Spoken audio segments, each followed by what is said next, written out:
Monseigneur l'évêque, Monseigneur le vicaire général, chers confrères, chères sœurs, Yesouakousu.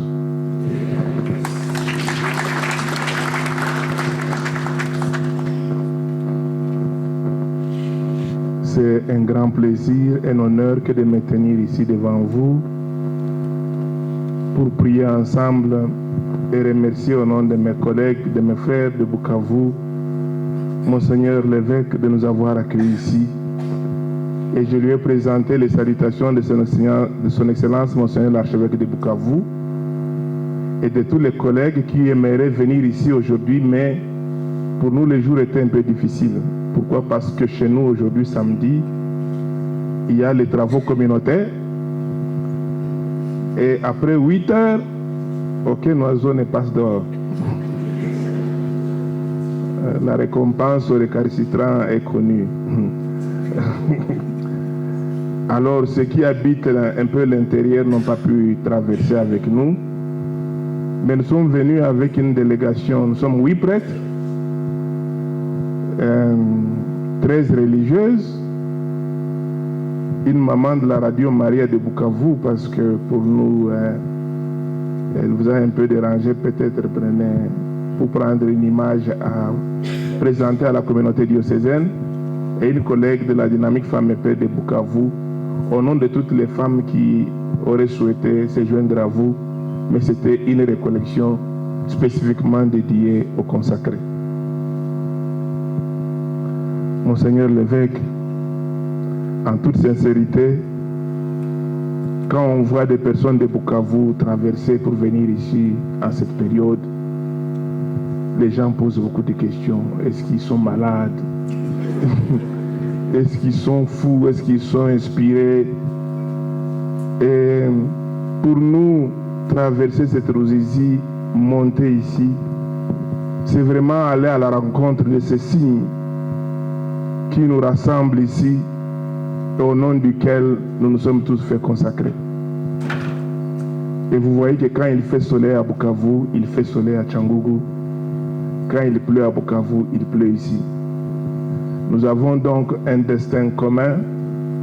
Nous sommes deux églises sœurs les plus proches du monde.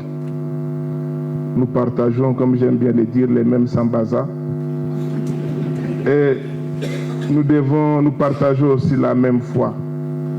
Et c'est une chance réciproque.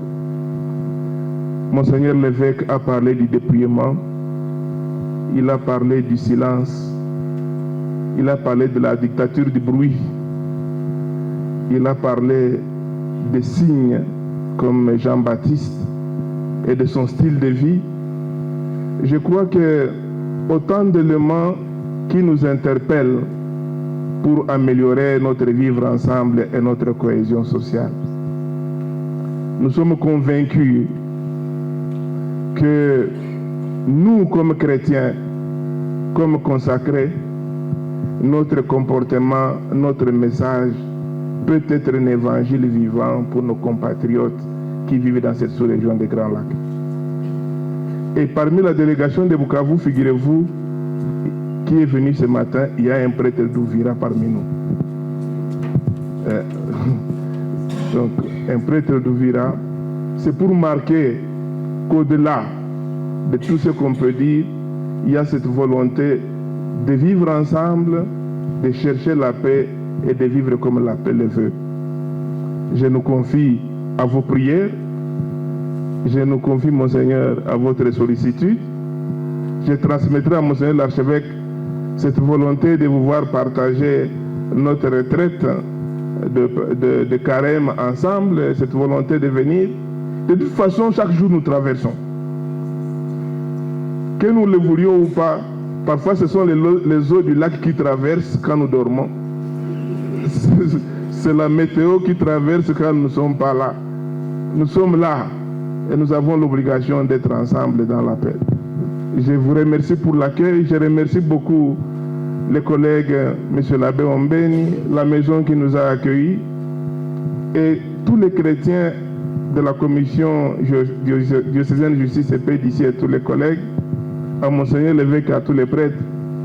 Nous vous rassurons que au-delà de la météo, nous sommes là en train de contempler les merveilles de ce Dieu qui vient s'incarner dans notre histoire réelle actuellement et qui nous veut tous la paix. Je vous remercie.